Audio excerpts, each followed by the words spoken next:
আসসালামু আলাইকুম রহমতুল্লাহ। কেমন আছেন সবাই? অনলাইনে যারা আছেন আমার কথা শুনতে পাচ্ছেন কিনা একটু জানাবেন, হ্যাঁ?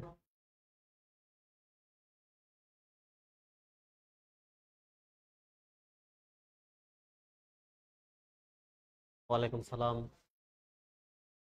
আলহামদুলিল্লাহ। আপনারা আমার কথা শুনতে পাচ্ছেন কিনা, যারা অনলাইনে আছেন একটু বলবেন, হ্যাঁ, আমার কথা শুনতে পাচ্ছেন কিনা?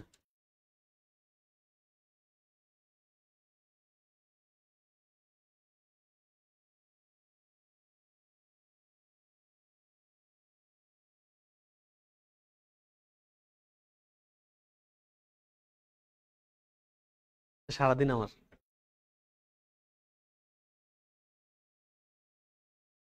পাঁচ পাঁচটা, 5 দোকানে 10 ঘন্টা যেদিন দাঁড়ানো। যাতে এদিন পরেই থাকে।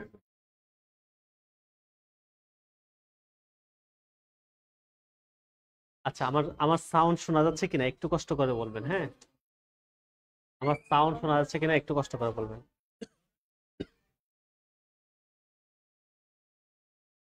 সাউন্ড কম? সোহাগ ভাই একটু সাউন্ডটা দেখবেন তো, সাউন্ডটা ঠিক আছে কিনা। আচ্ছা, এখন শোনা যাচ্ছে কিনা একটু বলবেন, হ্যাঁ?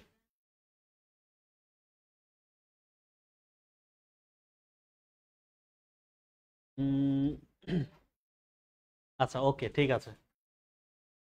আসেন, এবার আমরা আমাদের আজকে টপিকস হচ্ছে 1765 থেকে, অর্থাৎ আমি একটু ইয়াটা ঠিক করে নিই।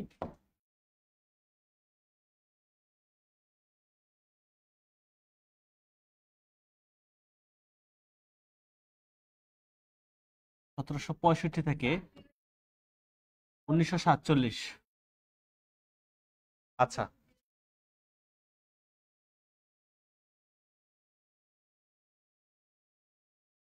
আচ্ছা, রুটিনের সাথে ক্লাসের মিল থাকবে না কেন ভাইয়া? আমাদের তো এই টপিক্সটাই দেওয়া আছে, 1765 থেকে 1947। আচ্ছা, আমরা শুরু করি, হ্যাঁ? আচ্ছা, আপনারা জানেন যে এই মধ্যযুগ টু যে পর্বটা আছে আমাদের, বা আধুনিক যুগের যে ইয়াটা আছে আমাদের, এখান থেকে বিশেষ করে আমাদের মেইন টপিকস হচ্ছে ইংরেজ শাসন। ঠিক আছে? আমাদের মেইন টপিকস হচ্ছে ইংরেজ শাসন, আমরা ইংরেজ শাসনটা পড়বো বিশেষ করে। তার আগে আমরা যেটা করব সেটা হচ্ছে যে আমাদের এই মানে ভারতীয় উপমহাদেশে আপনারা জানেন যে ইউরোপ থেকে অনেক ব্যবসায়ীরা এসেছিলেন ব্যবসা করার জন্য। তো আমরা দেখব যে কারা কারা এসেছিলেন, এই জিনিসটা আগে আমরা একটু দেখব। আপনাদের যেহেতু প্রাইমারির বেস, আমি ডিটেলস পড়াবো না, জাস্ট হচ্ছে আমি একেবারে সংক্ষেপে লিখব। দেখেন, ইউরোপীয়দের মধ্যে সর্বপ্রথম আসে কারা জানেন? পর্তুগিজরা, তাই না? তার মানে এটার মধ্যে 3 স্টার দিয়ে লিখবেন। ইউরোপীয়দের মধ্যে, ইউরোপীয়দের মধ্যে সর্বপ্রথম আগমন করে, ইউরোপীয়দের মধ্যে সর্বপ্রথম আগমন করে। আলহামদুলিল্লাহ ভাইয়া। আচ্ছা, 11 থেকে 20 প্রাইমারি, হ্যাঁ, সমস্যা নাই। আপনাদের জন্য আমি শর্ট করে দিচ্ছি, ঠিক আছে? একেবারে ডিটেলস পড়াবো না, শর্ট করে দিচ্ছি। ইউরোপীয়দের মধ্যে মনে রাখবেন এই যে এরা কিন্তু, যে বলেছি আমি যে বিভিন্ন সময় বিভিন্ন ব্যবসায়ীরা এসেছিল ব্যবসা করার জন্য, তার মধ্যে হচ্ছে পর্তুগিজরা সবার আগে আসে। ঠিক আছে? পর্তুগিজরা সবার আগে আসে, মনে রাখবেন। আরেকটা জিনিস মনে রাখবেন, পর্তুগিজরা হচ্ছে পর্তুগালের নাগরিক, পর্তুগালের নাগরিক। আর সর্বপ্রথম যেই ব্যক্তি, মানে পর্তুগিজদের মধ্যে যেই ব্যক্তি সর্বপ্রথম ভারতবর্ষে আসেন, ওনার নামটা একটু মনে রাখবেন। ওনার নাম হচ্ছে Vasco da Gama. Vasco da Gama. ঠিক আছে? উনি একজন পর্তুগিজ নাবিক, ভাস্কো দা গামা। উনি হচ্ছে 1498 সালে সর্বপ্রথম ভারতবর্ষে আসেন। 1498 সালে সর্বপ্রথম ভারতে আসেন, অর্থাৎ ভারতের কালিকট বন্দরে এসে উপস্থিত হন। কালিকট বন্দর। কালিকট বন্দরে এসে উপস্থিত হন। ঠিক আছে, তাহলে মানে ব্যক্তি হিসেবে প্রথম ভারতবর্ষে আসলেন কিন্তু এই ভাস্কো দা গামা 1498 সালে। ঠিক আছে, এবং দেখেন এই যে ইউরোপীয়রা তারা এসেছিল ব্যবসা করার জন্য, কিন্তু এসে তারা কি করে জানেন? তারা হচ্ছে এই যে আরাকান জলদস্যু একটা আছে, অর্থাৎ আপনার মিয়ানমারের যে আরাকান জাতি, ওই আরাকান জলদস্যুদের সাথে তারা এসে দেখলো যে আরাকানরা কি করে, তারা হচ্ছে আহ, মানে জলদস্যু বৃত্তি করে বিভিন্ন অঞ্চল থেকে যে জাহাজ আসে ওই জাহাজগুলো থেকে যত মাল আছে সব লুটপাট করে তারা নিয়ে যায়। তো তারা দেখলো যে আরাকানরা খুব সহজে এই যে লুটপাট করে সহজে বড়লোক হয়ে যাচ্ছে, এই তাদের আরাকানদের সাথে ইন্সপায়ার হয়ে এই পর্তুগিজরা এসেছিল কিন্তু ব্যবসা করার জন্য, কিন্তু তাদের সাথে ইন্সপায়ার হয়ে তাদের সাথে মিশে এবার তারাও কিন্তু জলদস্যু বৃত্তি শুরু করে। ঠিক আছে, এই কারণে এই কারণে এই পর্তুগিজদেরকে কিন্তু আমাদের এই ভারতবর্ষ থেকে আর এই বাংলা থেকে কিন্তু তাদেরকে উচ্ছেদ করা লাগলো। ঠিক আছে, তো পর্তুগিজদেরকে উচ্ছেদ বা বিতাড়িত করেন, পর্তুগিজদেরকে পর্তুগিজদেরকে বিতাড়িত করেন। মনে রাখবেন, পর্তুগিজদেরকে বিতাড়িত করেন।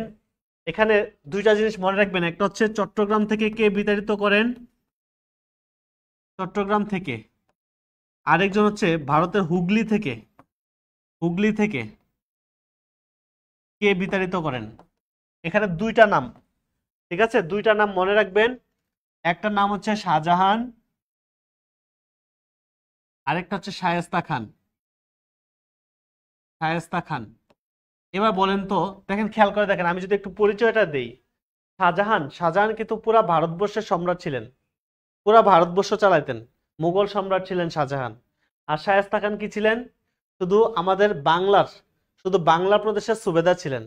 তার মানে এখন যদি আমি আপনাকে বলি, এই যে পর্তুগিজদেরকে চট্টগ্রাম, যেহেতু চট্টগ্রাম আমাদের বাংলার একটা অংশ, তাহলে চট্টগ্রাম থেকে বিতাড়িত করেন কে, শাহজাহান হবে নাকি শায়েস্তা খান হবে? অবশ্যই শায়েস্তা খান, তাই না? তার মানে চট্টগ্রাম থেকে বিতাড়িত করেন হচ্ছে শায়েস্তা খান।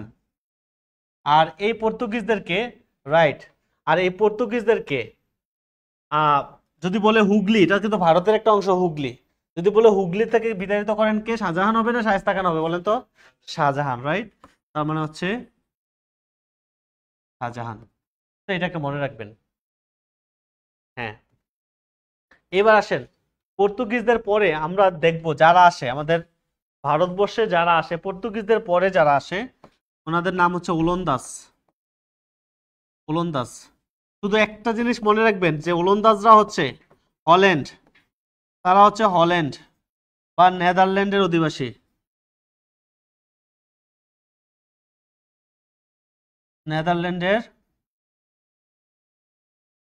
অধিবাসী, হল্যান্ড বা নেদারল্যান্ডের অধিবাসী। একটা জিনিস খালি মনে রাখবেন। এবং এই ওলন্দাজরা এসে কিন্তু আমাদের এখানে ডাচ ইস্ট ইন্ডিয়া কোম্পানি গঠন করে, এটা আপনাদের মনে রাখতে হবে না, জাস্ট জানার জন্য বললাম। পরবর্তীতে তারা কিন্তু এখানে ব্যবসার খুব একটা সুবিধা করতে পারে না, পরে ব্যবসা গুটিয়ে তারা কিন্তু ইন্দোনেশিয়াতে চলে যায় এই ওলন্দাজরা। ওলন্দাজদের পরে যারা আসে তারা হচ্ছে দিনেমার, দিনেমার। মনে রাখবেন, দিনেমাররা হচ্ছে ডেনমার্ক, ডেনমার্কের অধিবাসী।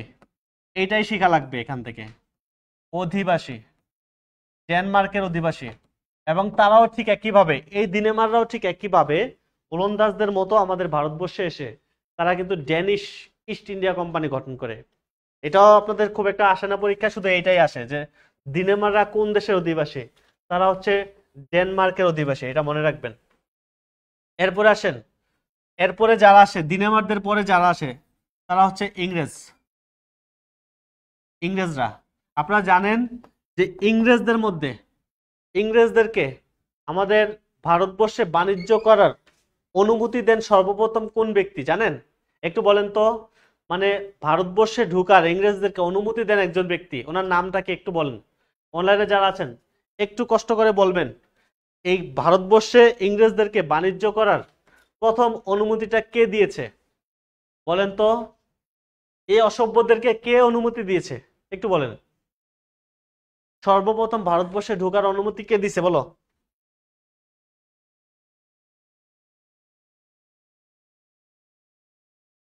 এমন মায়ের দিব,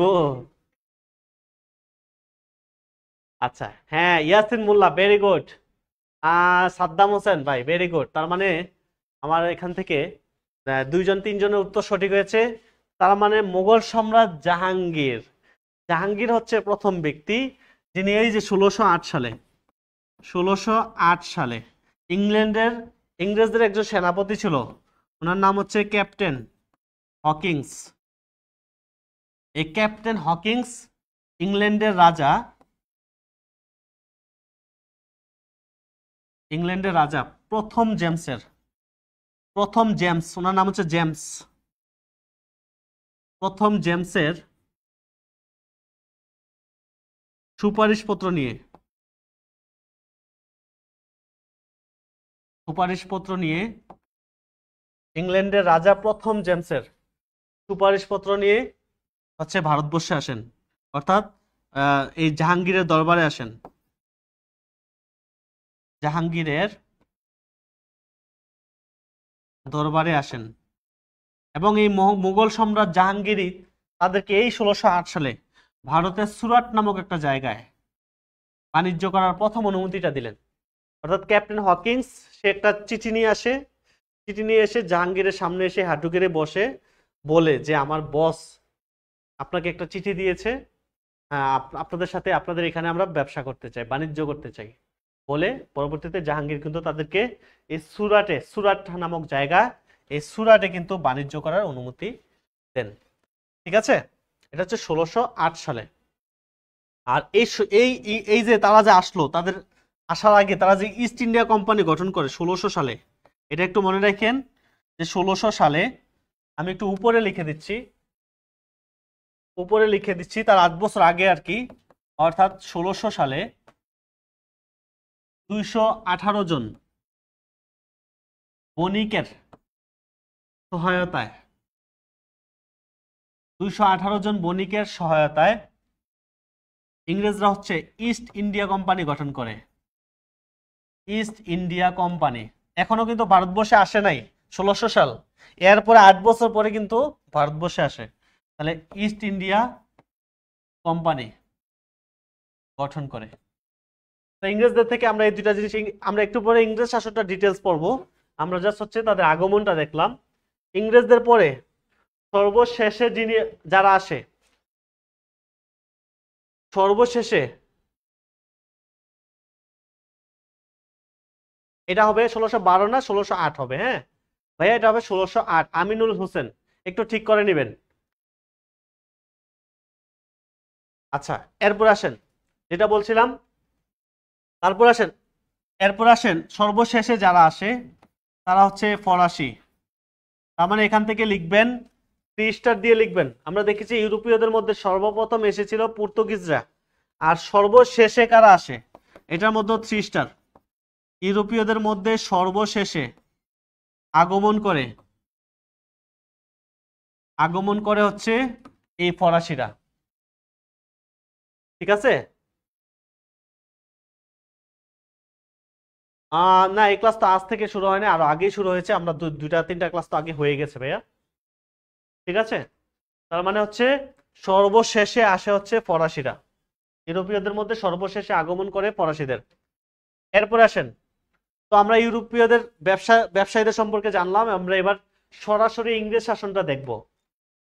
ইংরেজ শাসনটা পড়ানোর আগে আমি আবার একটু রিক্যাপ করে আপনারা জানেন যে 1757 সালে যে পলাশির যুদ্ধটা হয়েছিল, এই যুদ্ধে এই সিরাজউদ্দৌলা যখন পরাজিত হলে তখন ইংরেজরা কি করলো, বাংলাটা দখল করে নিল। শুধু পুরা ভারতবর্ষ না কিন্তু, শুধুমাত্র আমাদের বাংলাটা, বাংলা, বিহার, উড়িষ্যা, এই প্রদেশটা তারা দখল করলো সিরাজউদ্দৌলার কাছ থেকে। ঠিক আছে, তার মানে কি, তারা যে ইংরেজদের শাসনটা যে শুরু হয়েছে বাংলা থেকে শুরু হয়েছে, রাইট, তারপরে গিয়ে তারা ভারতবর্ষ দখল করে 1765 সালে গিয়ে, রাইট। আচ্ছা, তো আমি যদি প্রথমে লিখি, প্রথমে লিখবেন হচ্ছে বাংলায় ইংরেজদের গভর্নর জেনারেল শাসন, বাংলায় প্রথমে লিখবেন হচ্ছে বাংলায় গভর্নর জেনারেল শাসন, বাংলায় গভর্নর জেনারেল শাসন। দেখেন ইংরেজরা যে, রাইট, আচ্ছা দেখেন,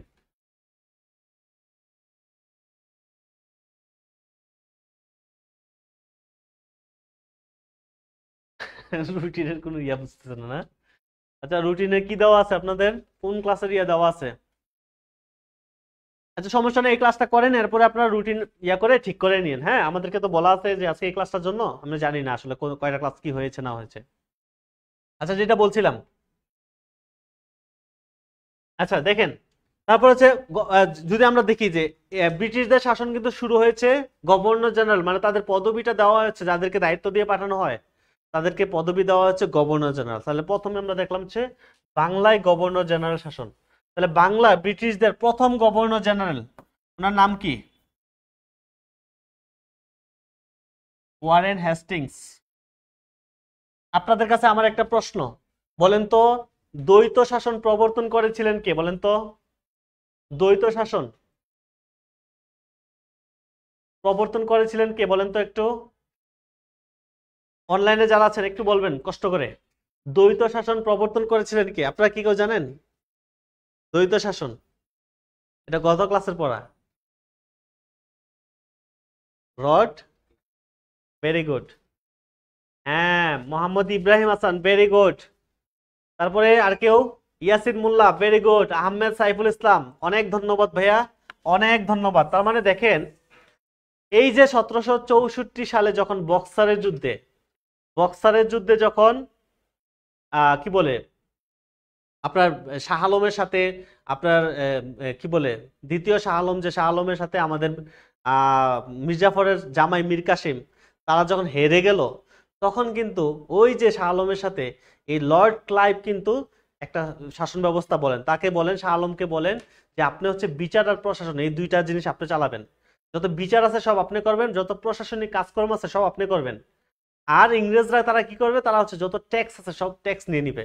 যেটাকে ইতিহাসে দুই ধরনের শাসন, যেহেতু এই জন্য ইতিহাসে এটাকে কি বলা হয়? দ্বৈত শাসন, যেটা প্রবর্তন করেন লর্ড ক্লাইভ।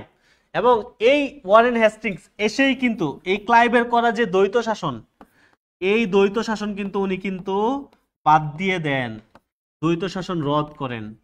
তার মানে লর্ড ক্লাইভ হচ্ছে দ্বৈত শাসন প্রবর্তন করেন, এই ওয়ারেন হেস্টিংস কিন্তু ক্লাইভের করা যে দ্বৈত শাসন সেটা কিন্তু রদ করেন। ঠিক আছে, দ্বৈত শাসন রদ করেন হচ্ছে Lord Clive, sorry Warren Hastings. এরপরে আসেন, এই ওয়ারেন হেস্টিংস আরেকটা কাজ করেন, পাঁচশালা নীতি চালু করেন। পাঁচশালা জিনিসটা কি? এখান থেকে শুধু এটাই মনে রাখবেন, মানে 3 স্টার। আর পাঁচশালা নীতি জিনিসটা কি? 5 জন শালা নাকি এরকম কিছু? পাঁচশালা, পাঁচশালা নীতির ব্যাপারটা হচ্ছে যে তৎকালীন সময় ইংরেজদের কাজ কি ছিল? এই যে তারা যে দ্বৈত শাসনের একটা ইয়ে ছিল, তারা ট্যাক্স নিবে সব, আর ওই শাহ আলমকে দিছে কি বিচার করা আর প্রশাসনিক কাজকর্ম করা। তারা যে যে ট্যাক্স কালেক্ট করবে, তারা তো গিয়ে গিয়ে কালেক্ট করবে না। এই জন্য কি করতো? এলাকার বড় বড় জমিদারদেরকে দায়িত্ব দিত, আপনারা ট্যাক্স কালেক্ট করবেন আপনার অঞ্চলের, কালেক্ট করে আমাদের কোম্পানিতে জমা দিবেন। এই যে একটা জমিদারকে 5 বছরের জন্য দায়িত্ব দেওয়া, এটাকেই বলা হচ্ছে কি ভাই? পাঁচশালা নীতি। ঠিক আছে, এটাকেই বলা হচ্ছে পাঁচশালা নীতি, 5 বছরের জন্য দায়িত্ব দিয়ে দিত। ঠিক আছে, আচ্ছা এরপর আসেন ওয়ারেন হেস্টিংস এর পরে। ওয়ারেন হেস্টিংস এর পরে আমরা দেখব পরবর্তী গভর্নর জেনারেল। ঠিক আছে, পরবর্তী গভর্নর জেনারেল ওনার নাম হচ্ছে লর্ড কর্নওয়ালিস।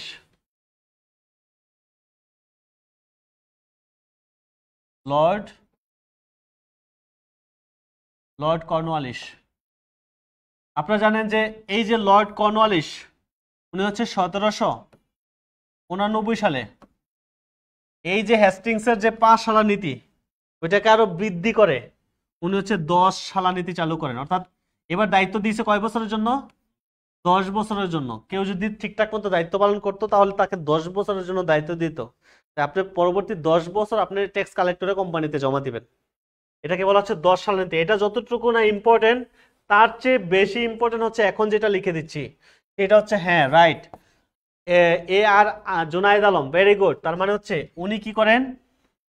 উনি হচ্ছে 1793 সালে 22 মার্চ, তারিখটা মনে রাখতে হবে, 1793 সালের 22 মার্চ চিরস্থায়ী চিরস্থায়ী বন্দোবস্ত চিরস্থায়ী বন্দোবস্ত চালু করেন। এই জিনিসটা কি বুঝি? এই জিনিসটা কি বুঝি? চিরস্থায়ী বন্দোবস্ত জিনিসটা কি? জি,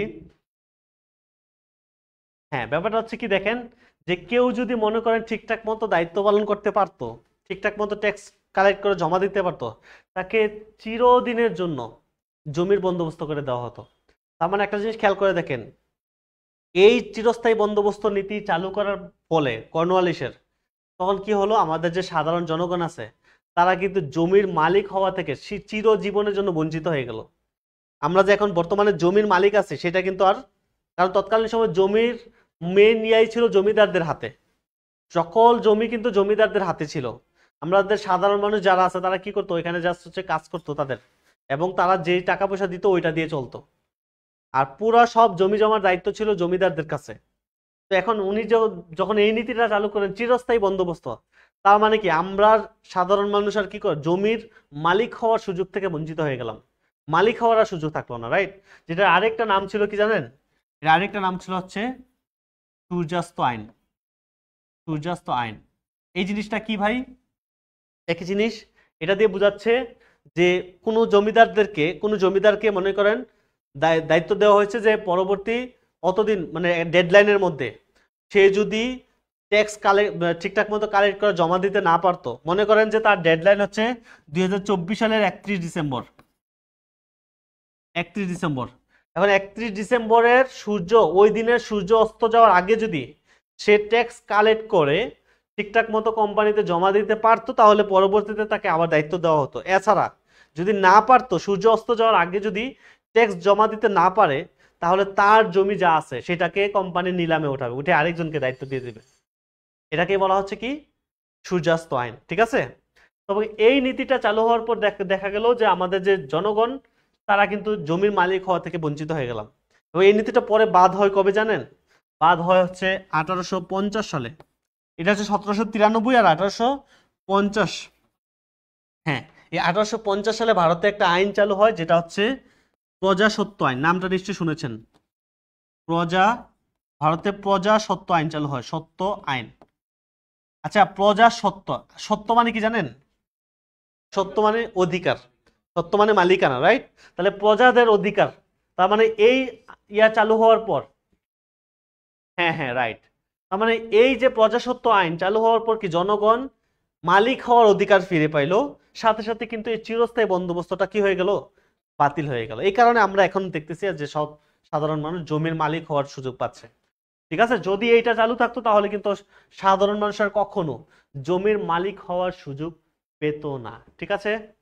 হ্যাঁ, জি জি, সেটাই ভালো ছিল না? এই দেখেন, এটা অটোমেটিক যখন প্রজাসত্ব আইনটা চালু হয় অটোমেটিক ওইটা বাতিল হয়ে যায়, বুঝছেন তো?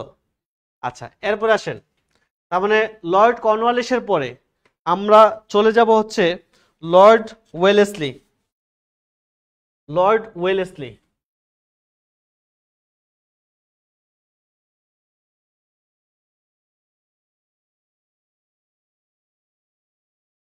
লর্ড ওয়েলেসলি, লর্ড ওয়েলেসলি কি করেন দেখেন, উনি হচ্ছে অধীনতামূলক অধীনতামূলক মিত্রতা নীতি, অধীনতামূলক মিত্রতা নীতি চালু করেন। এই জিনিসটা কি আবার? অধীনতামূলক মিত্রতা, আমি একটা জিনিস খেয়াল করে দেখেন, মিত্র মানে কি ভাই? বন্ধু না? মিত্র মানে হচ্ছে বন্ধু, আর অধীন তো বুঝেন কারো আন্ডারে থাকা। তারপর দেখেন ওরা, আমি বলছি ওর ব্রিটিশরা হচ্ছে জাতে মাতাল তালে ঠিক। দেখেন তারা কি বলছে, যে আপনি আমার মিত্র থাকবেন, আপনার বন্ধু থাকবেন, কিন্তু কিভাবে? আমার অধীনে থাকতে হবে। ভাই ভাই, আপনার একজনের আন্ডারে কখনো বন্ধু থাকা যায়? আমি যদি জোর করে আপনাকে আমার অধীনে রাখি, আপনি কোনোদিন আমার বন্ধু হবেন? এটা কখনোই সম্ভব না, ঠিক আছে? তো সে সকল জমিদারকে তার হাতের মুঠোয় আনার জন্য সে তাদেরকে বলতেছে যে আপনারা সবাই আমার বন্ধু, কিন্তু কিভাবে থাকতে হবে? আমার অধীনে থাকতে হবে, ঠিক আছে? তো দেখা গেল যে আমাদের এই অঞ্চলে যে জমিদাররা ছিল তারা অনেকেই কিন্তু এটা মেনে নিছে, অনেকেই, বেশিরভাগ জমিদাররা কিন্তু এটা মেনে নিছে, কারণ ব্রিটিশদের সাথে পারবে না, স্বাভাবিক। তো এখানে দেখেন সব জায়গায় কিন্তু কিছু কিছু গাঁটতারা মানুষ থাকে। তো আপনারা জানেন যে মহীশূরের একজন সুলতান ছিলেন, ওনার নাম হচ্ছে টিপু সুলতান। এই টিপু সুলতান এই ব্যক্তি কিন্তু উনি বলেন যে না, আমি তোমার বন্ধু আছি ঠিক আছে, কিন্তু তোমার অধীনে থাকতে পারবো না। তো পরবর্তীতে ওয়েলেসলি কিন্তু টিপু সুলতানের সাথে 4বার যুদ্ধ করে। প্রথম 3বারে টিপু সুলতান জয়লাভ করে, ঠিক আছে, এবং পরে চতুর্থ যুদ্ধে, যেটাকে মহীশূরের চতুর্থ যুদ্ধ বলা হয়, মহীশূরের রাজা ছিলেন এই টিপু সুলতান, এই মহীশূরের চতুর্থ যুদ্ধে কিন্তু টিপু সুলতান মারা যায়। হ্যাঁ হ্যাঁ, ঠিক আছে। তো এই কারণে দেখা যায় যে এই টিপু সুলতান এই টিপু সুলতানের যে মহীশূর সেটা কিন্তু পরবর্তীতে আপনার এই ইংরেজদের আন্ডারে, কোম্পানির আন্ডারে কিন্তু চলে আসে, ঠিক আছে। তাহলে লর্ড ওয়েলেসলি কি করেন? অধীনতামূলক মিত্রতা নীতি চালু করেন, ঠিক আছে। আরেকটা কাজ করেন উনি 1800 সালে, রাইট, 1800 সালে 4 মে ফোর্ট উইলিয়াম, হ্যাঁ, কলেজ, 1800 সালের 4 মে ফোর্ট উইলিয়াম কলেজ স্থাপন করেন। আচ্ছা, এই কলেজটা স্থাপন করার উদ্দেশ্যটা কি জানেন? ব্রিটিশরা তো এমনি ইংরেজি জানে। ব্রিটিশরা, এই যে দেখেন ওয়েলেসলি বানাইছে 1800 সালের 4 মে ফোর্ট উইলিয়াম কলেজ প্রতিষ্ঠা করলো, এবং এই কলেজে 1801 সালে বাংলা বিভাগ চালু করলো, বাংলা ডিপার্টমেন্ট বিভাগ চালু করে, ঠিক আছে, বাংলা বিভাগ চালু করে 1801 সালে। আর দেখেন এই যে বাংলা, মানে এই কলেজ স্থাপন করার উদ্দেশ্যটা ছিল কি জানেন? ইংরেজ সেনাপতিদেরকে বাংলা শেখানো। মেন উদ্দেশ্যটা ছিল হচ্ছে তাদেরকে বাংলা শেখানো। কারণ কি দেখেন, তাদের ইয়াটা হচ্ছে এই অঞ্চলে যদি শাসন করতে হয় তাহলে এই অঞ্চলের ভাষা জানতে হবে না।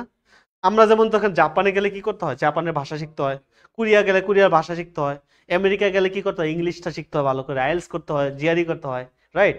সো ঠিক একইভাবে তারা যেহেতু এই অঞ্চলে শাসন করবে, এই কারণে এই তাদের যে সেনারা আছে, সৈন্যরা আছে, তাদেরকে বাংলা শেখানোর জন্য কিন্তু এই বাংলা বিভাগ অর্থাৎ এই কলেজ প্রতিষ্ঠা করলো। মেন উদ্দেশ্য হচ্ছে তাদেরকে বাংলা শেখানো। এবং আপনারা জানেন যে এই এই কলেজ কিন্তু যেভাবে হোক, এটা কিন্তু এই কলেজ, ফোর্ট উইলিয়াম কলেজ কিন্তু আমাদের বাংলা সাহিত্যের বিকাশে কিন্তু অনেক বড় একটা হেল্প করছে। এবং এই কলেজে কিন্তু আপনার যে 6 জন পণ্ডিত ছিলেন, কিন্তু 6 জন, তারা হচ্ছে 13টা বই লিখছে, ঠিক আছে। বাংলা সাহিত্যের বিকাশে এই বইগুলো কিন্তু অনেক বেশি গুরুত্বপূর্ণ ভূমিকা পালন করছে। তো এই বইগুলোর নাম আপনাদের বিসিএস এ সবচেয়ে বেশি আসে সাধারণত, ঠিক আছে। আমি দুই একটা নাম খালি একটু লিখে দিব। আপনারা জানেন যে এই কলেজে বাংলা ডিপার্টমেন্টের হেড কাকে নিযুক্ত করা হয়? বাংলা ডিপার্টমেন্টের হেড কাকে নিযুক্ত করা হয় বলেন তো? উইলিয়াম ক্যারি, নাম শুনেছি ভাই। উইলিয়াম ক্যারিকে হচ্ছে বাংলা ডিপার্টমেন্টের হেড বানানো হয়। আচ্ছা, উইলিয়াম ক্যারি বাঙালি না ব্রিটিশ? ব্রিটিশ না? তার মানে তাকে আবার বাংলা ডিপার্টমেন্টে হেড বানাচ্ছে, তাহলে সে তো বাংলা শিখছে। কার কাছে শিখছে? তারে শিখাইছে কেরা? বাংলা, রাইট। তার মানে তাকে, উইলিয়াম ক্যারিকে বাংলা শিখাইছে হচ্ছে রামরাম বসু, রামরাম বসু, ঠিক আছে। এই কারণে দেখবেন এই রামরাম বসুকে বলা হয় কি জানেন? ক্যারি সাহেবের মুন্সি, ঠিক আছে। এই নামটা বলা হয় এই কারণে যে সে হচ্ছে উইলিয়াম ক্যারিকে বাংলা শিখাইছে, এই কারণে রামরাম বসুকে বলা হয় হচ্ছে ক্যারি সাহেবের মুন্সি, ঠিক আছে। হ্যাঁ, তো দেখেন এই ফোর্ট উইলিয়াম কলেজে আপনারা মোট পণ্ডিত ছিলেন, একটু লিখে নেবেন, মোট পণ্ডিত 6 জন। তারপরে মোট গ্রন্থ, তারা কিন্তু এই 6 জনে কিন্তু গ্রন্থ লিখছে কিন্তু 13টি গ্রন্থ। মোট গ্রন্থ হচ্ছে 13টি। আমি দুই একটা গ্রন্থ, যেমন উইলিয়াম ক্যারির 2টা বইয়ের নাম একটু লিখে নেন। উইলিয়াম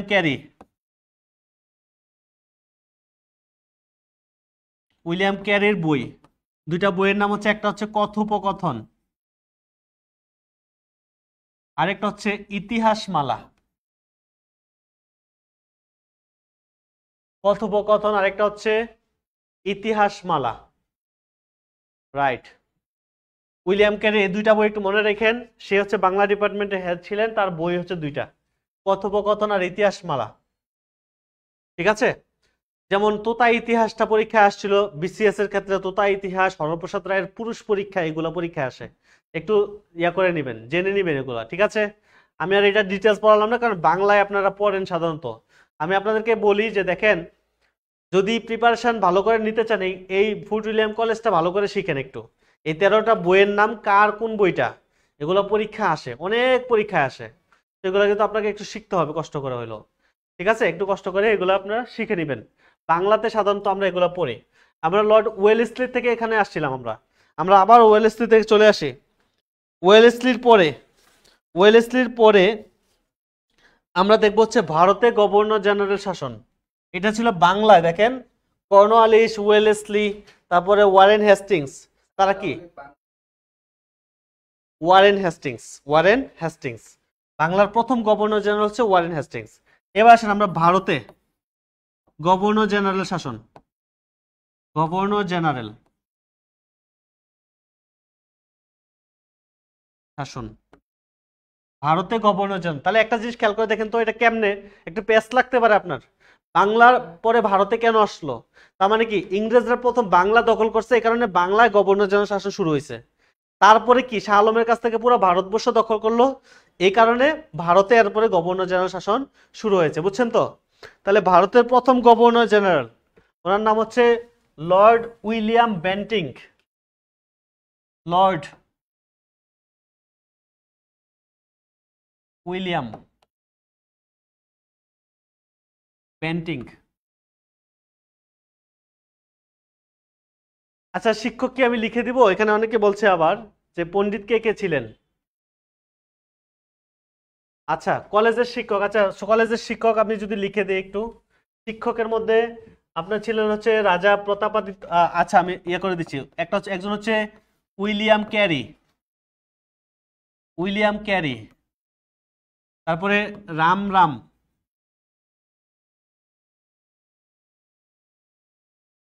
রাম বসু।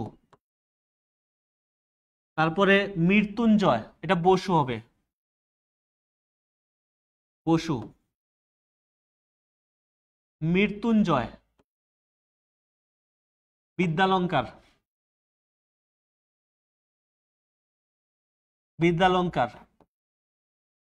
তারপরে হরপ্রসাদ রায়।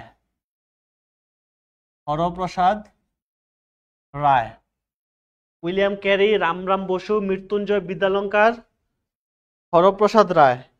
তারপরে চণ্ডীচরণ মুন্সী, তারিণীচরণ মিত্র, আরো দুইজন। চণ্ডীচরণ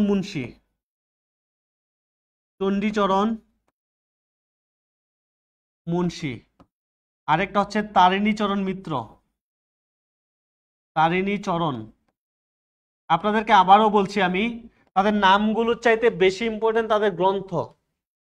পরীক্ষা আসে এই গ্রন্থটা কার লেখা, তাদের গ্রন্থ থেকে সরাসরি পরীক্ষা কোশ্চেন আসে, ঠিক আছে? সো তাদের গ্রন্থগুলো ইম্পর্টেন্ট, একটু কষ্ট করে বাংলা থেকে শিখে নিতে হবে, ঠিক আছে? আমি সময় পাইলে অবশ্যই লিখে দিতাম, কিন্তু এখন সময় কি আছে, তাহলে আমরা এই তাদের গ্রন্থগুলো শেখার চেষ্টা করব, ঠিক আছে? হ্যাঁ, এরপর আসেন। সো লর্ড উইলিয়াম বেন্টিং থেকে প্রথমে লিখব যে এই লর্ড উইলিয়াম বেন্টিং উনি হচ্ছে 1829 সালের 4 ডিসেম্বর, তারিখটা একটু মনে রাখবেন। 1829 সালে 4 ডিসেম্বর, আমি বারবার বলছি তারিখটা মনে রাখবেন, 4 ডিসেম্বর। উনি কি করেন? 1829 সালের 4 ডিসেম্বর সতীদাহ প্রথা রহিত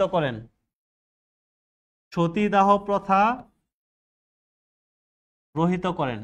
আপনারা জানেন যে তৎকালীন সময়,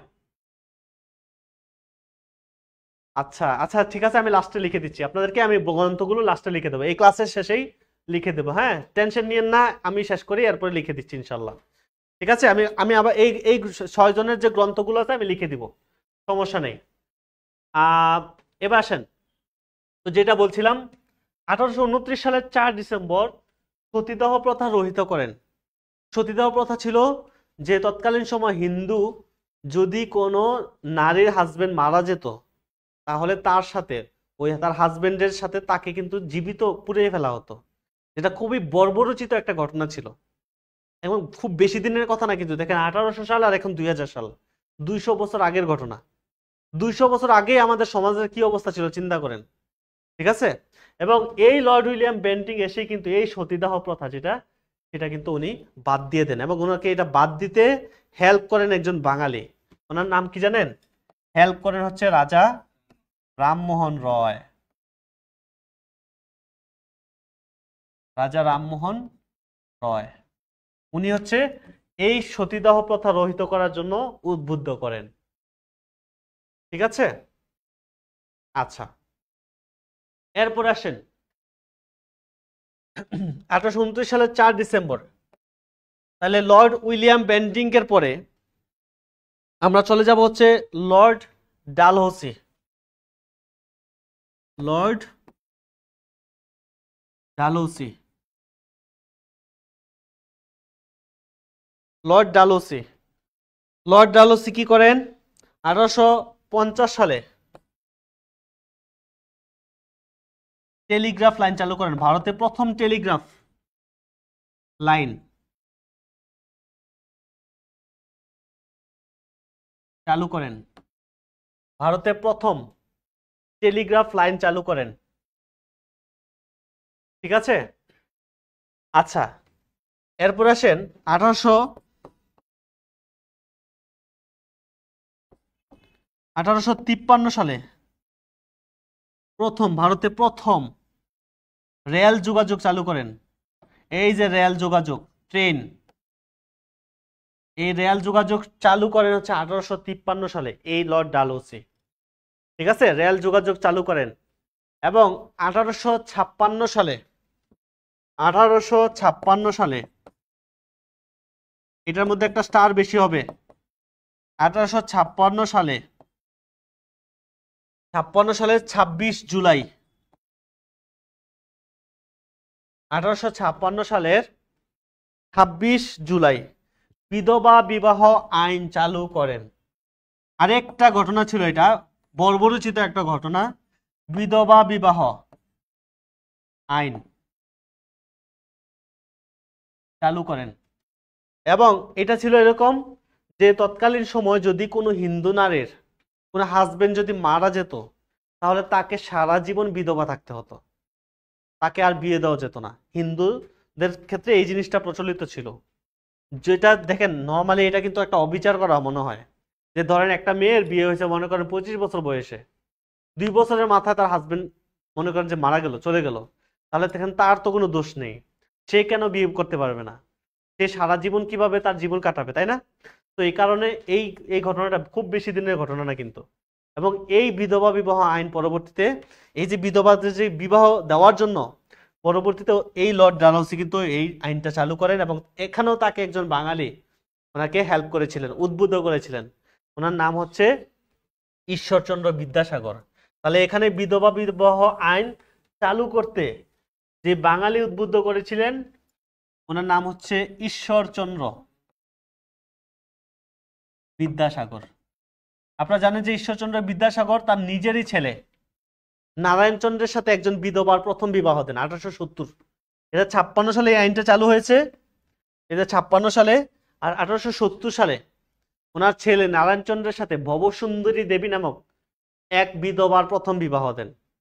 এবং এই বিধবা বিবাহ আইন চালু করার জন্য উনি একটা বই লিখেন, বিধবা বিবাহ প্রচলিত হওয়া উচিত কিনা এত বিষয়ক প্রস্তাব। কার লেখা বইটা? ঈশ্বরচন্দ্র বিদ্যাসাগরের, ঠিক আছে। হ্যাঁ, তাহলে এখানে তাকে হেল্প করেন হচ্ছে ঈশ্বরচন্দ্র বিদ্যাসাগর, এটা একটু মনে রাখবেন। আচ্ছা, 1856 সালে এসেছি আমরা। আপনারা জানেন যে আমাদের ভারতবর্ষে সিপাহী বিদ্রোহ হয়েছে কত সালে জানেন? 1857 সালে, তাই না? সিপাহী বিদ্রোহ হয়েছে 1857 সালে। তো এই সিপাহীরা কার বিরুদ্ধে বিদ্রোহ করেছে ভাই? ইংরেজদের বিরুদ্ধে না? এই যে সারা ভারতবর্ষের বিভিন্ন অঞ্চল থেকে সিপাহীরা যে বিদ্রোহ শুরু করলো ইংরেজদের বিরুদ্ধে, এটার কারণে কিন্তু এই ইস্ট ইন্ডিয়া কোম্পানির কিন্তু একটা দুর্নাম সারা বিশ্বে ছড়াই গেল। তো পরবর্তীতে দেখা গেল যে যেহেতু একটা দুর্নাম ছড়াইলো, এই ব্রিটেনের রানী এবার কি করলো, এই ইস্ট ইন্ডিয়া কোম্পানির হাত থেকে ক্ষমতা কিন্তু এরপরে সিপাহী বিদ্রোহের পর কিন্তু নিজের হাতে নিয়ে নিলেন। তার মানে ইস্ট ইন্ডিয়া কোম্পানি ক্ষমতা ছিল কত বছর? দেখে 1757 সালে পলাশির যুদ্ধে সিরাজউদ্দৌলাকে পরাজিত করে ক্ষমতায় ঢুকছে ভারতবর্ষে, ভারতে ক্ষমতায় ঢুকছে। সেখান থেকে 1857, তার মানে কত বছর? 1757 থেকে 1857, 100 বছর। তার মানে ইস্ট ইন্ডিয়া কোম্পানি ক্ষমতায় ছিল 100 বছর। বুঝছেন তো? হ্যাঁ, ভারতে ঢুকছে, ব্যবসা শুরু করছে, কিন্তু তখন কিন্তু অধীনে ছিল, শাসন করে নেয়। 1608 সালে তো ভারতে ঢুকছে, কিন্তু তাদের ক্ষমতায় বসছে কিন্তু পলাশির যুদ্ধের পরে। পলাশির যুদ্ধে সিরাজউদ্দৌলাকে পরাজিত করে, তার মানে 1757 সালে তারা ক্ষমতায় পাইছে। সেখান থেকে 1857 সালে এই কোম্পানির হাত থেকে ক্ষমতা নিয়ে নেয় হচ্ছে ব্রিটেনের রানী সরাসরি। তার মানে তারা ক্ষমতায় ছিল 100 বছর। এরপরে ব্রিটেনের রানী নিজের তত্ত্বাবধানে ভারতবর্ষ চালায় আরো 90 বছর, মানে 1947, ভারত পাকিস্তান আলাদা হওয়ার আগ পর্যন্ত, তাই না? তার মানে এই যে ব্রিটেনের রানী যখন ক্ষমতায় মানে এই ইস্ট ইন্ডিয়া কোম্পানির হাত থেকে যখন ক্ষমতা নিয়ে নিলেন, নিয়ে নেওয়ার পরে কিন্তু সে এইবার যাদেরকে দায়িত্ব দিয়ে পাঠিয়েছে তাদের পদবিও কিন্তু চেঞ্জ করে দেওয়া হয়। আগেটা ছিল গভর্নর জেনারেল, আর এখনটা হচ্ছে গভর্নর জেনারেল ও ভাইসরয়। তাহলে আমরা এবার দেখবো যে ভারতে গভর্নর জেনারেল ও ভাইসরয় শাসন। হ্যাঁ, পুরা ভারতবর্ষ, ঠিক আছে। গভর্নর জেনারেল ও ভাইসরয় শাসন।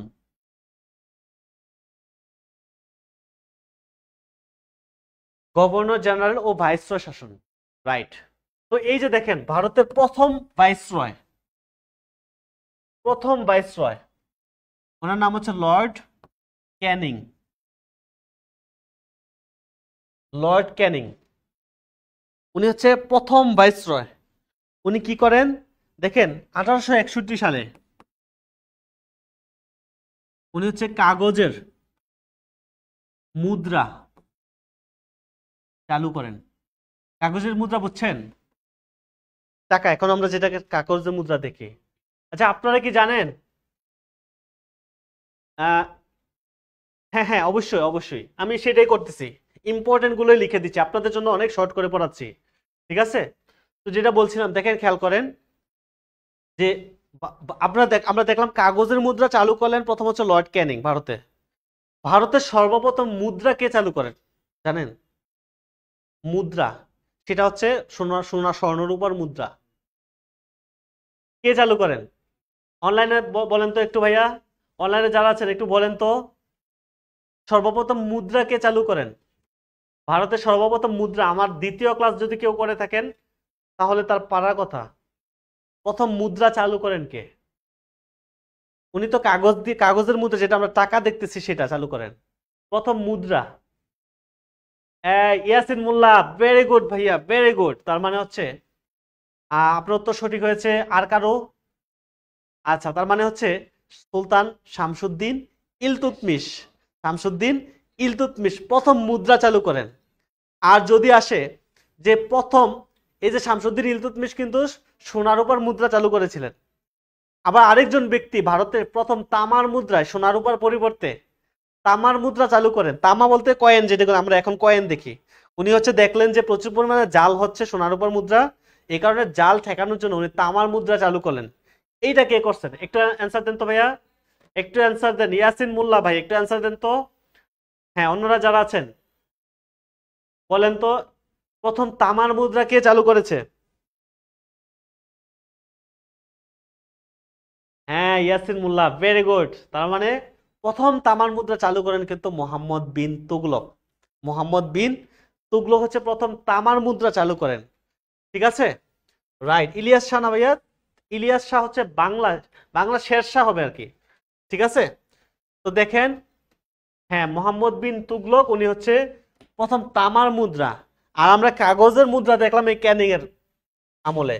উনি হচ্ছে কাগজের মুদ্রা চালু করেন 1861 সালে। উনি আরেকটা কাজ করেন, সেটা হচ্ছে 1861 সালে পুলিশ ব্যবস্থা চালু করেন। আমাদের বর্তমান পুলিশ কোন সিস্টেমে চলে জানেন?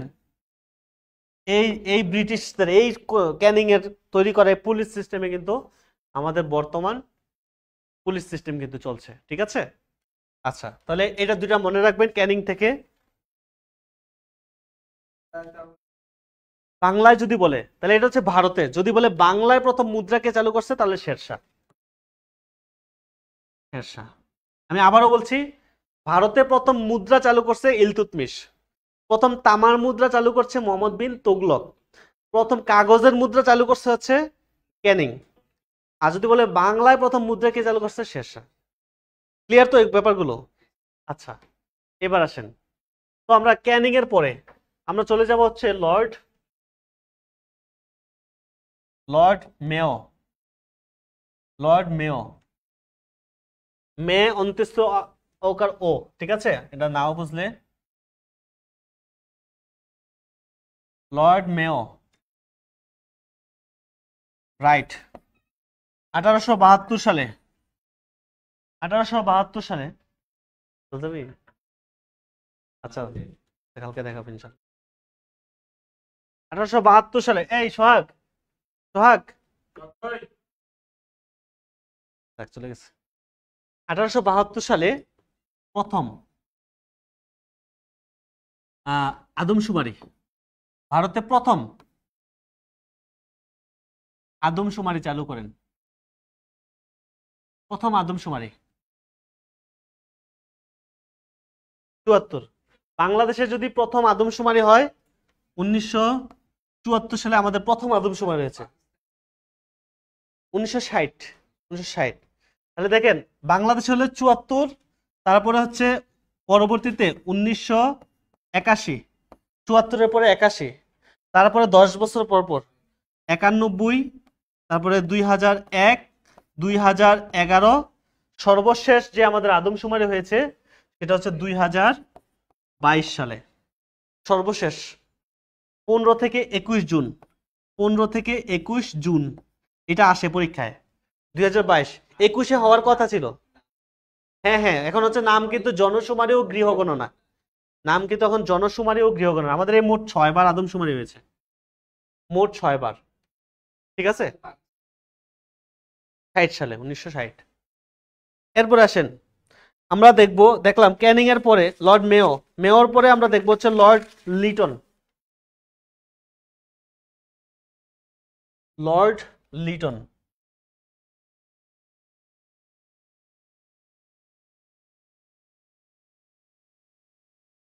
উনি কি করেন? 1878 সালে, 1878 সালে অস্ত্র আইন চালু করেন, অস্ত্র আইন চালু করেন, অস্ত্র আইন চালু করেন। তার মানে কি? এটা হচ্ছে যে বিনা লাইসেন্সে অস্ত্র রাখা নিষিদ্ধ করেন, বিনা লাইসেন্সে। তার মানে এই একটা কাজ ভালো করছে, যে যদি এই আইনটা চালু না করতো তাহলে হয়তো আজকে আপনার কাছে অস্ত্র থাকতো, আমার কাছে অস্ত্র থাকতো। এই কারণে ওইটা নিষিদ্ধ করেন, যার কারণে এটা যেহেতু মরণঘাতী, লিথাল, এই কারণে উনি এটাকে নিষিদ্ধ করেন, অস্ত্র আইন, ঠিক আছে। 1878 সালে লিটনের পরে আমরা চলে যাব লর্ড কার্জন। আমরা মনে রাখবেন, আপনাদের পরীক্ষা যদি কোশ্চেন আসে এই দুইজনের থেকে নিচের, এখন এই দুইজনের মধ্যে 3 স্টার, যা পড়াবো সব পড়বেন। লর্ড কার্জন, ঠিক আছে, এখন পড়াবো কার্জন আর হার্ডিঞ্জ, এই দুইটা নাম থেকে পরীক্ষায় কোশ্চেন আসে। তো এই যদি আপনি ইংরেজ শাসনটা পড়েন এই দুইজনের নামটাই বেশি পড়বেন, কারণ এই দুইজন থেকেই পরীক্ষায় কোশ্চেন আসে, ঠিক আছে। তাহলে লর্ড কার্জন উনি কি করেন? আপনারা জানেন যে আমাদের বাংলা, বিহার আর উড়িষ্যা বিশাল প্রদেশ, তো এত বড় প্রদেশের পরিচালনা করা একজনের পক্ষে খুব কঠিন হয়ে যাচ্ছিল, শুধু প্রশাসনিক সুবিধার কাজে। কারণ কি দেখেন, যে আপনার একজন মানে তৎকালীন সময়ে বাংলা, বিহার, উড়িষ্যার রাজধানী কিন্তু কলকাতাকে করা হয়েছিল। তার মানে যখন মনে করেন বরিশালের একজন মানুষ, তার যদি কোনো কিছু দরকার পড়তো তাকে কলকাতা যাওয়া লাগতো। আপনারা দেখেছেন না, আপনাদের বাপদাদা দেখবেন অনেকেই আছে কলকাতায় গিয়ে পড়াশোনা করছে, কলিকাতা বলতো যে কলিকাতায় গিয়ে পড়াশোনা করে আসছে। তার মানে তাদেরকে ওইখানে যাওয়া লাগতো, দিল্লিতে যাওয়া লাগতো, পাকিস্তানে যাইতো, করাচিতে যাইতো অনেকে, ঠিক আছে। তার মানে কি এই যে কোনো কাজের জন্য এত দূরে যাওয়া খুব হ্যাসেলের ব্যাপার ছিল। এবং যত আপনার স্কুল কলেজ বলেন, শিক্ষা প্রতিষ্ঠান বলেন, অফিস আদালত বলেন, সবকিছু রাজধানী কেন্দ্রিক ছিল কলকাতাতে। তার মানে কি এই অঞ্চলের যত মানুষ আছে, আমাদের বাংলাদেশ বলেন, ঠিক আছে, এই অঞ্চলের মানুষরা কি তারা শিক্ষার দিকে আস্তে আস্তে পিছিয়ে যেতে শুরু করলো, কারণ এদিকে তো কিছুই নেই। তো এই কারণে উনি চিন্তা করলেন শুধুমাত্র প্রশাসনিক সুবিধার জন্য এই বাংলাকে চিন্তা করলেন যে আমি দুইটা প্রদেশে ভাগ করে দিই, তাহলে কি হবে, যদি দুইটা অঞ্চলে ভাগ করে দেই তাহলে ওই অঞ্চলে যদি একটা রাজধানী করে দিই, ওই রাজধানী কেন্দ্রিক আবার সবকিছু হবে, তাদের জন্য সুবিধা হবে, আবার চালাইতেও সুবিধা হবে, দুইজন দায়িত্বে থাকবে তখন কিন্তু চালাইতেও কিন্তু সুবিধা হবে। এই কারণে উনি কিন্তু এই 1905 সালে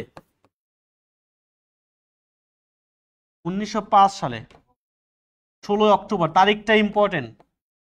5 সাল 99% পোলাপান 5 সালে জানে বঙ্গভঙ্গ হয়েছে 5 সালে, কিন্তু এই তারিখটা কিন্তু আপনি জিজ্ঞাসা করলে অর্ধেকও পারবো না। 16 অক্টোবর, এটা মনে রাখতে হবে। 1905 সালের 16 অক্টোবর বাংলাকে দুইটা প্রদেশে ভাগ করেন, মানে বঙ্গভঙ্গ করেন। এটা হচ্ছে লর্ড কার্জন, ঠিক আছে, বাংলাকে দুইটা প্রদেশে ভাগ করেন এবং এই দুইটা প্রদেশে ভাগ করার পর একটা প্রদেশের নাম দেন, আমাদের এই অঞ্চলের নাম দেন হচ্ছে পূর্ববঙ্গ ও আসাম, পূর্ববঙ্গ ও আসাম। আর ওই যে আরেকটা প্রদেশ ওইটার নাম দেন পশ্চিমবঙ্গ, যেটা এখনো আছে ভারতের পশ্চিমবঙ্গ। এটা হচ্ছে পূর্ববঙ্গ, এটা হচ্ছে কি পশ্চিমবঙ্গ। পশ্চিমবঙ্গের সাথে ছিল ভারতের বিহার আর হচ্ছে উড়িষ্যা, উড়িষ্যা যেটাকে পুরাটাকে একসাথে বাংলা প্রদেশ বলা হতো, বাংলা প্রদেশ, এটাই ছিল বাংলা প্রদেশ। আর আমাদেরটা ছিল পূর্ববঙ্গ ও আসাম। তাহলে পূর্ববঙ্গ আসামের মধ্যে কি কি ছিল, ঢাকা ছিল, চট্টগ্রাম ছিল, তারপরে রাজশাহী ছিল, রাজশাহী আর আসাম ছিল, আসাম। তো ওই যে পশ্চিমবঙ্গের সাথে, হ্যাঁ ঠিক আছে। এরপরে দেখেন, তো এই যে ঢাকা চট্টগ্রাম রাজশাহী আসাম কিন্তু একসাথে ছিল এই পূর্ববঙ্গ আসামের মধ্যে, আর পশ্চিমবঙ্গের মধ্যে পশ্চিমবঙ্গ বিহার আর কি উড়িষ্যা ছিল। এবং এই প্রদেশের রাজধানী করা হয়, আমি উপরে লিখতেছি, আমাদের এই বাংলা প্রদেশ অর্থাৎ পূর্ববঙ্গ আসামের রাজধানী করা হয় কোনটাকে, ঢাকাকে। এই যে তৃতীয়বার রাজধানী হলো 1905 সালে, ঢাকাকে রাজধানী করা হলো, এই কার্জন করলো। আর এই প্রদেশ পশ্চিমবঙ্গের রাজধানী করা হয় কলকাতাকে। এবং এই প্রদেশের গভর্নর নিযুক্ত করলেন, ওনার নাম হচ্ছে স্যার ব্যামফিল্ড ফুলার। হ্যাঁ ঢাকায়, ঢাকায় নিযুক্ত করলেন ওনাকে, স্যার ব্যামফিল্ড ফুলারকে। আমরা ফুলার রোড নাম শুনেছি না, এই ফুলার রোড ওনার নাম অনুসারে হয়েছে, ঠিক আছে। আর এই কলকাতার গভর্নর নিযুক্ত করলেন, ওনার নাম হচ্ছে অ্যান্ড্রো ফ্রেজার। অ্যান্ড্রো ফ্রেজারকে কলকাতার গভর্নর নিযুক্ত করলেন, অ্যান্ড্রো ফ্রেজার। হ্যাঁ, এবার দেখেন, এই যে বাংলাকে যে বিভক্ত করলেন, এবার কিন্তু এই মুসলমানরা কিন্তু এটাকে সাধুবাদ জানাইলো। কারণ কি দেখেন, আমাদের এই অঞ্চলে আলাদা রাজধানী হয়েছে, সবকিছু এই অঞ্চলে ঢাকা কেন্দ্রিক হবে, আমরা কি শিক্ষা দীক্ষায় উন্নতি হতে পারবো, তাই না? এই কারণে মুসলমানরা সাধুবাদ জানাইলো। কিন্তু হিন্দুরা যারা আছে তারা কিন্তু বিরোধিতা, চরম বিরোধিতা শুরু করলো। কারণটা কি, ওই যে ব্যবসার লালবাতি। কারণ আমাদের এই অঞ্চলে যত মানুষ সব তো কলকাতায় যেত, এখন কি যাবে, এখন তো ঢাকায় সবকিছু করবে, রাইট? এই কারণে তারা কিন্তু চরম বিরোধিতা শুরু করলো। আপনাদের আমাদের সবার পছন্দের সেই রবীন্দ্রনাথ ঠাকুর, এই বঙ্গভঙ্গের প্রেক্ষিতে বাংলা বিভক্ত হয়ে গেল, খুব কষ্ট পাইছে সে। তারপরে কিন্তু সে স্বদেশ কবিতা লিখলো, যে স্বদেশ কবিতার প্রথম 10 লাইন, আমার সোনার বাংলা আমি তোমায় ভালোবাসি, ঠিক আছে, এই স্বদেশ কবিতা লিখলো সে। তারপরে এই বঙ্গভঙ্গের প্রেক্ষিতে আরেকটা কবিতা লিখছে, বাংলার মাটি বাংলার জল, ঠিক আছে। এরপরে দেখা গেল যে তারা স্বদেশী আন্দোলন শুরু করলো, মানে বিদেশি যত পণ্য আছে সব বয়কট, ব্রিটিশরা যেহেতু করছে এই কারণে ব্রিটিশদের কোনো পণ্য তারা ইউজ করবে না, ঠিক আছে। স্বদেশী আন্দোলন শুরু করলো। আমাদের বরিশালের চারণ কবি নাম কি, মুকুন্দ দাস। এই মুকুন্দ দাস লেখছে পরে পুরোনা রেশমি চুরি বঙ্গনারী, তার মানে এটা দিয়ে সে বুঝাচ্ছে যে আমরা বাইরের কোনো জিনিস ইউজ করতে মানা করছে, ঠিক আছে। এরপর দেখা গেল যে এমন দাঙ্গা শুরু হইলো, হিন্দুরা যা মুসলমান পাচ্ছে সব মেরে ফেলতেছে, আবার মুসলমানরা যা হিন্দু পাচ্ছে সব মেরে ফেলতেছে। তো তারা দেখা গেল যে চরম এক বিশৃঙ্খল অবস্থার সৃষ্টি হয়ে গেল। এরপরে দেখা গেল যে এক পর্যায়ে তারা বাধ্য হয়ে, এই যে দাঙ্গা শুরু হলো, মারামারি, মানুষকে কাটাকাটি হানাহানি শুরু হলো, পরে তারা কিন্তু বাধ্য হয়ে আবার এই দুই প্রদেশকে কি করলো, আবার এক করে দিতে বাধ্য হলো, ঠিক আছে।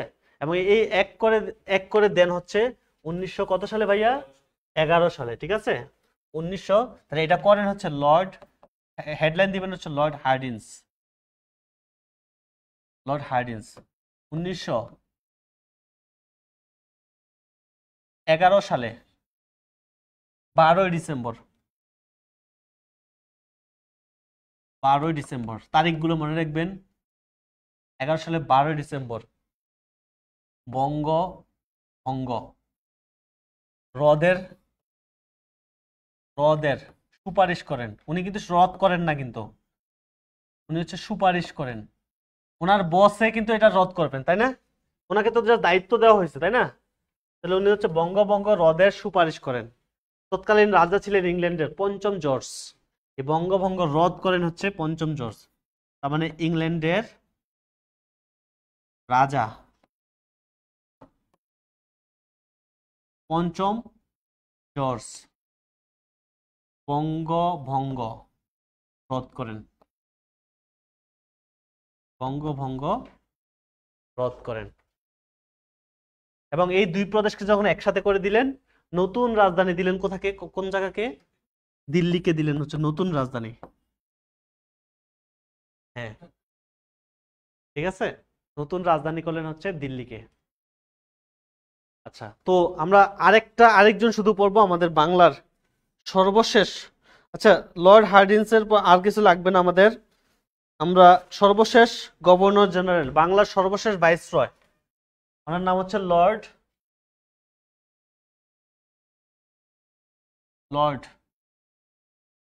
Mount Batten. Lord Mount Batten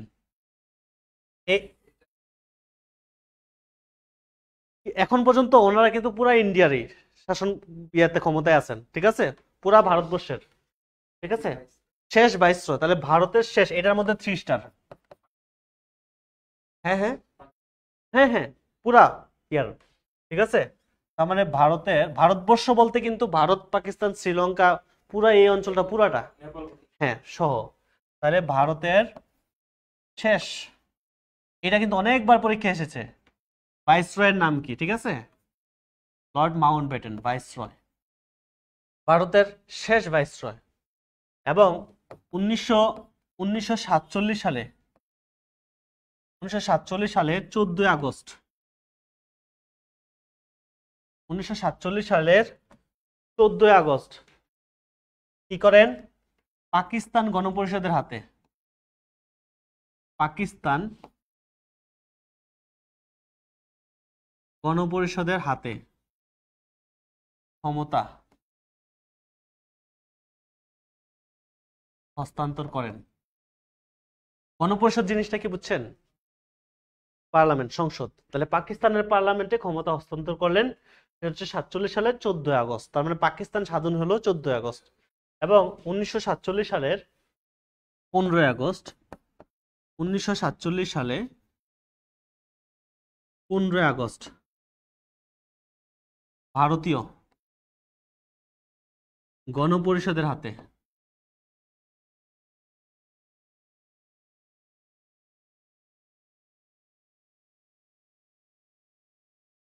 ক্ষমতা হস্তান্তর করেন।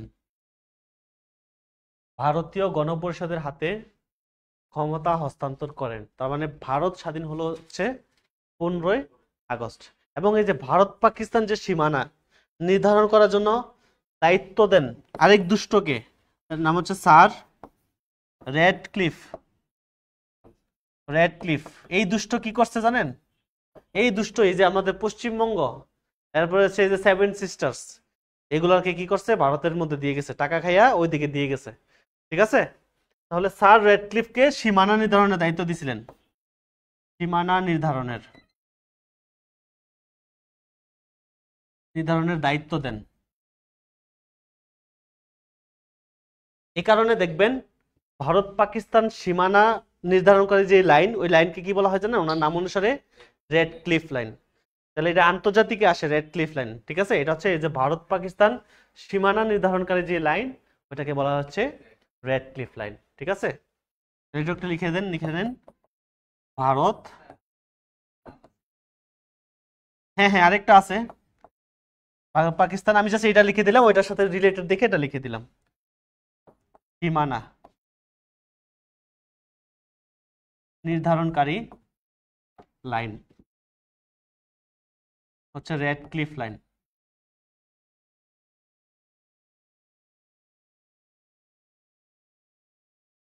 ভারত পাকিস্তান সীমানা নির্ধারণকারী line red cliff line.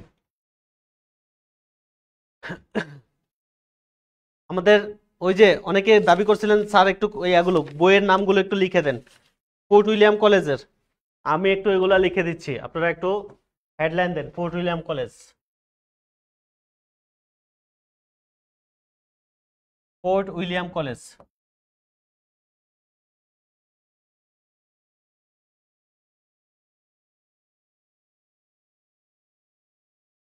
College আমরা তো উইলিয়াম ক্যারিটা লিখছিলাম প্রথমে, তাই না? হ্যাঁ, উইলিয়াম ক্যারি হচ্ছে কথোপকথন,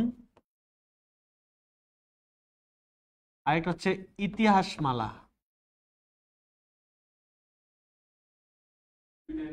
না, এই দুইটাই ওনার বইয়ের দুইটাই। তারপরে মৃত্যুঞ্জয় বিদ্যালঙ্কার, সবচেয়ে বেশি বই লিখছে উনি। মৃত্যুঞ্জয়, ওনাদের এই বাকি যে 6 জন ছিল এর মধ্যে সবচেয়ে বেশি বই লিখছে উনি। মৃত্যুঞ্জয় বিদ্যালঙ্কার 5টা বই লিখছে। একটা নাম হচ্ছে 32 সিংহাসন,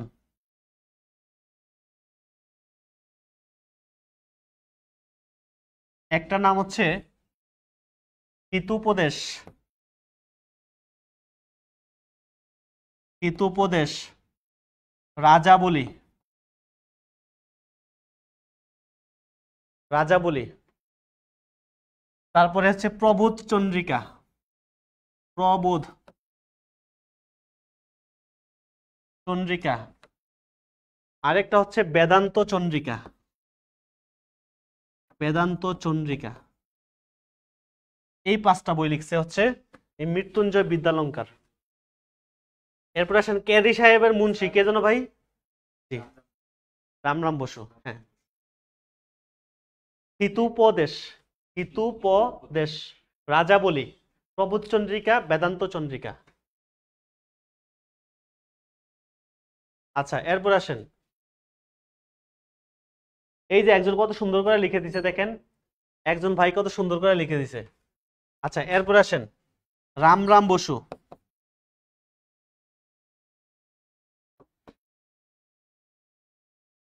রামরাম বসু। রামরাম বসুর হচ্ছে লিপিমালা, লিপিমালা, আর হচ্ছে রাজা প্রতাপাদিত্য চরিত্র, রাজা প্রতাপাদিত্য চরিত্র, লিপিমালা, রাজা প্রতাপাদিত্য চরিত্র, রামরাম বসু। এরপরে এই যে এইটা বিসিএস এর আসা কোশ্চেন, চণ্ডীচরণ মুন্সি, আপনাদের প্রাইমারি তো এসেছে এখান থেকে, এই চণ্ডীচরণ মুন্সি থেকে। চণ্ডীচরণ মুন্সি, তোতা ইতিহাস, পরীক্ষা এসেছিল তোতা ইতিহাস কার লেখা? এই চণ্ডীচরণ মুন্সির। আরেকজন আছে হরপ্রসাদ রায়, পুরুষ পরীক্ষা। হরপ্রসাদ রায়ের একটা বই, হরপ্রসাদ রায়, ওনার বইটার নাম হচ্ছে পুরুষ পরীক্ষা, পুরুষ পরীক্ষা। তো এগুলো একটু মনে রাখবেন, কষ্ট করে একটু মনে রাখবেন, ঠিক আছে? ইনশাল্লাহ এখান থেকে এগুলো যদি ভালো করে পড়তে পারেন 1 মার্ক। আজকের ক্লাসের আমাদের ইংরেজ শাসনটা থেকে লাস্টের কার্জন আর হাইডিন্স, হ্যাঁ, ওরিয়েন্টাল ফ্যাবুলিস্ট, তারিণী চরণ মিত্র হচ্ছে ওরিয়েন্টাল ফ্যাবুলিস্ট। তারিণী চরণ মিত্র, ওনার একটা বই হচ্ছে ওরিয়েন্টাল, ওরিয়েন্টাল ফ্যাবুলিস্ট।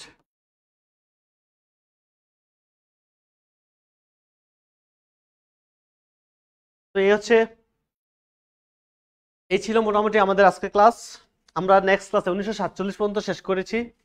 আমরা নেক্সট ক্লাসে 1947 থেকে আপনাদের একেবারে মেইন টপিক যে ভাষা আন্দোলন পড়বো, আমরা ভাষা আন্দোলন পড়বো, তারপরে হচ্ছে আমাদের 70 পর্যন্ত আমাদের যে বঙ্গবন্ধু 6 দফা, 68 সালের আপনার মামলা, আগরতলা মামলা, 69-এর গণ অভ্যুত্থান, 70-এর নির্বাচন, এগুলো শেষ করে আমরা মুক্তিযুদ্ধ পর্বে শুরু করব। এই নেক্সট ক্লাসগুলো সবচেয়ে বেশি ইম্পর্টেন্ট, সবচেয়ে বেশি কোশ্চেন এগুলো থেকে আসে, ঠিক আছে? তো সে পর্যন্ত সবাই ভালো থাকবেন, সুস্থ থাকবেন, আপনাদের সবার জন্য দোয়া থাকবে এবং শুভকামনা থাকবে। হ্যাঁ হ্যাঁ, এগুলো পড়লে হয়ে যাবে ইনশাল্লাহ, ঠিক আছে? আর বাইরে কিছু পড়া লাগবে না, ঠিক আছে? তো আজকে গিয়ে আপনারা কি করবেন, এই যে আমি লিখে দিলাম না, এখন গিয়ে কোশ্চেন এগুলোর সাথে মিলে কোশ্চেন অ্যানালাইসিস করবেন যে কিছু বাদ পড়ছে কিনা। আসলে দেখবেন কিছুই বাদ নাই, যা দিয়েছি এর মধ্যে থেকে পরীক্ষা আসা কোশ্চেন দেখবেন সব আছে, ঠিক আছে? বিভিন্ন ডিপার্টমেন্টে আপনি যখন অ্যানালাইসিস করবেন দেখবেন এখান থেকেই আপনি সব ইনশাল্লাহ কমন পাবেন, ঠিক আছে? একটু ভালো করে পড়বেন, পড়ে কোশ্চেন অ্যানালাইসিস করবেন, তাইলে হবে ইনশাল্লাহ। তো ঠিক আছে, সবাই ভালো থাকবেন, সুস্থ থাকবেন, আপনাদের সবার জন্য দোয়া থাকবে, শুভকামনা থাকবে। আল্লাহ আপনাদের সবার সবার হালাল রিজিকের ব্যবস্থা করে দেয়। আসসালামু আলাইকুম ওয়া রাহমাতুল্লাহি ওয়া বারাকাতুহু।